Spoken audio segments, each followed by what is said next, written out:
setan. Saya dulu pernah mengajar di Andara. Ada masjid di situ, cukup bagus juga. Itu pengajarannya spesial, fikih setan tuh. Dan belum banyak juga dikaji itu ya. Di nama-nama setan ini penting juga untuk kita pelajari karena nanti terkait dengan gangguan-gangguan yang harus kita hadapi. Biasanya kalau kita kenal itu, ya kenal gangguannya, tahu di mana lubang dan duri di jalannya, itu bisa kita hindari. Itu biasanya sahabat Hudzaifah al-Yamani itu ya, kalau orang tanya tentang nikmat kubur, beliau tanya tentang siksa kubur. Orang tanya surga, beliau tanya neraka. Sahabat-sahabat bingung, kenapa sih kamu nanyanya selalu begitu? Ya kata Hudzaifah radhiyallahu taala anhu, kata beliau, ya kalau orang tanya nikmat kubur, semua pengen dapat nikmat. Tapi kalau nggak pernah tahu tentang hukuman di situ, ya kita khawatir terjebak dan nggak bisa menghindari ya. Ya, orang banyak tahu tentang surga, banyak bertanya, tapi kalau nggak pernah tahu tentang dahsyatnya neraka, lubangnya, jeratnya di mana, bagaimana menghindarinya? Ya, terkait dengan setan ini kita turunkan beberapa lah sebagai efektivitas waktu ya.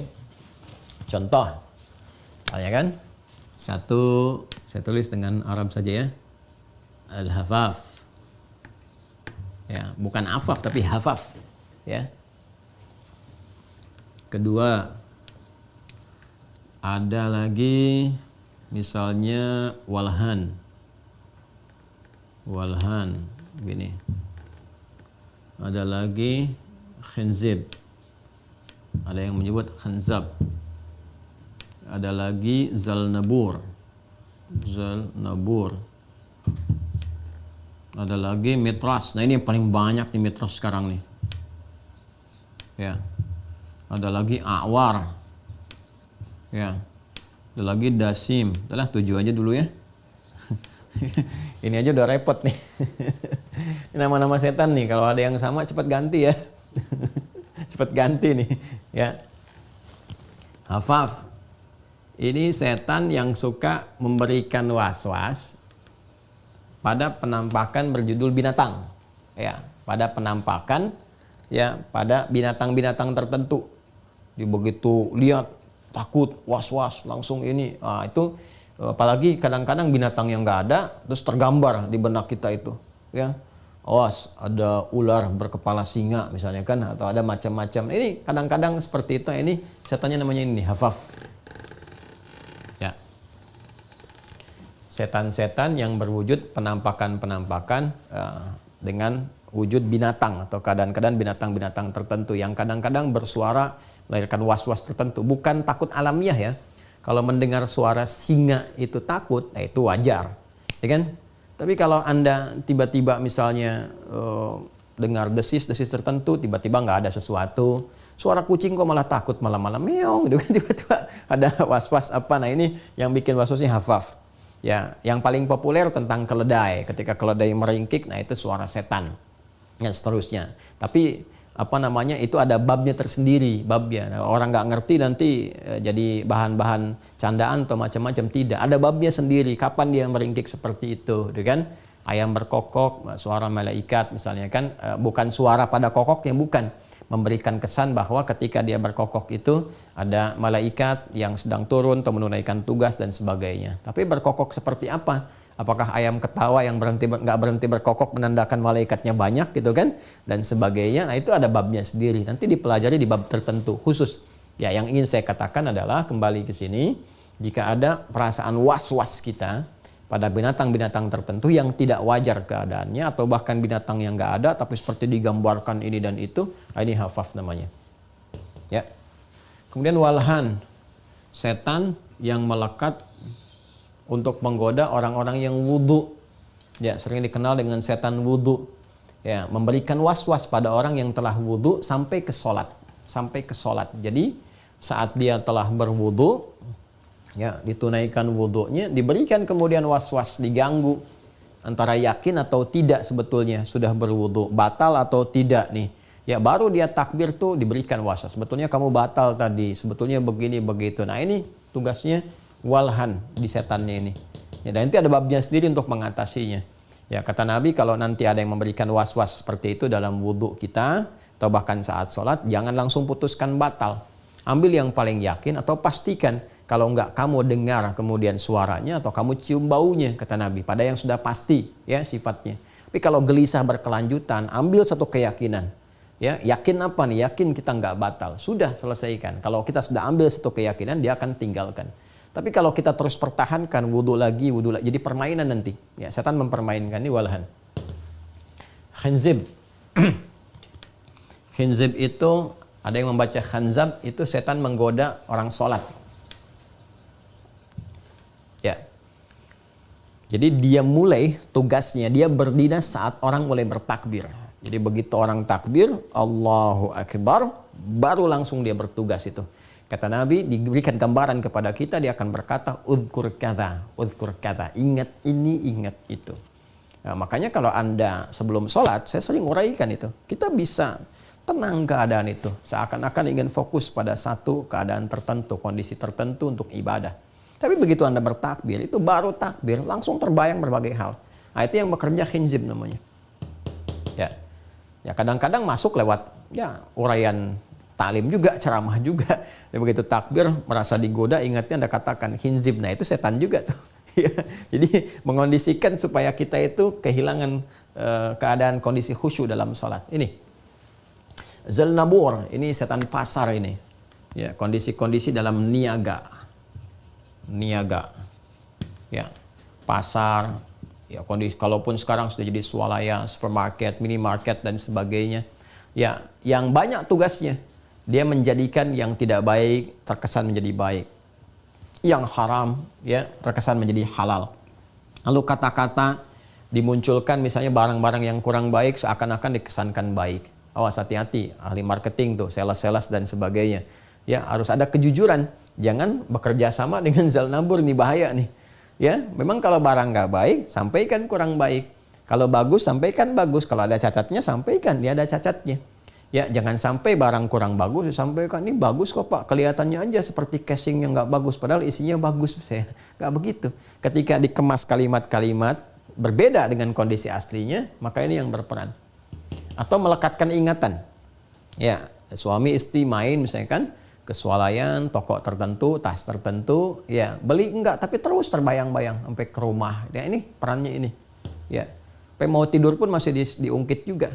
Tadi tas itu bagus loh Pak gitu kan, padahal tas sudah banyak. Bapaknya bilang mah kan sudah banyak tas itu. Ya tasnya nggak penting, yang penting isinya apakah berkah atau tidak. Mengantarkan kita pada ridha Allah atau tidak. Oh iya Pak, betul juga ya. Ya sudahlah yang ada aja yang kita kena gunakan. Nah itu. Tapi yang tadi juga bagus kok Pak. Nah itu tandanya ini bekerja ini. Ini Zalnabur ini ya.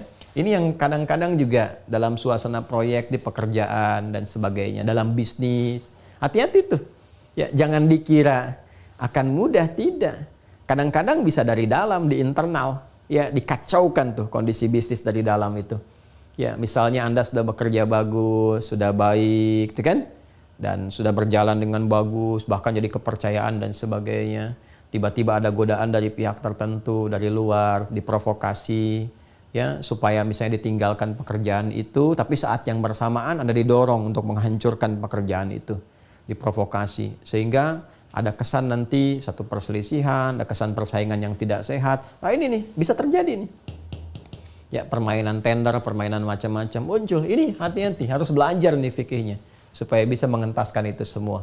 Ya kadang-kadang kita mendapati misalnya yang kita percayai baik-baik loh, tapi ternyata itu yang terprovokasi sehingga menghasilkan pengkhianatan dalam pekerjaan. Padahal sudah disupport misalnya, atau sudah diberikan fasilitas yang terbaik, tapi hancurnya tiba-tiba dari dalam. Ini harus belajar nih. Kalau pengusaha nggak belajar tentang ini, itu ada peluang terjadi. Jadi ketika bikin usaha itu harus paham, tantangannya akan ada ini. Jadi siap kita membangun tim yang kuat. Dan terus ya diberikan arahan, pencerahan. Ini bisa muncul dan terjadi nih. Ya kalau sudah diberikan gambaran, kan Allah memberikan gambaran. Nabi ditugaskan memberi penjelasan. Jadi keterangan Allah dan Rasul itu kalau kita pelajari pasti terjadi. Pasti itu. Jadi kalau kita nggak pelajari dari awal kaget nanti. Ya, dan kalau nggak tahu fikihnya itu juga bisa bermasalah ya, bermasalah. Ini metrash. Metrash ini kalau bahasa sekarang nih setan hoax. Ya. Yang menggoda untuk menyebarkan berita-berita bohong ini, intisyarul kadzib. Nah, ini setan hoax, ini metrash nih namanya nih. Ya, awas nih, ini eranya nih cukup banyak sekarang, konten-konten dibikin, gitu kan?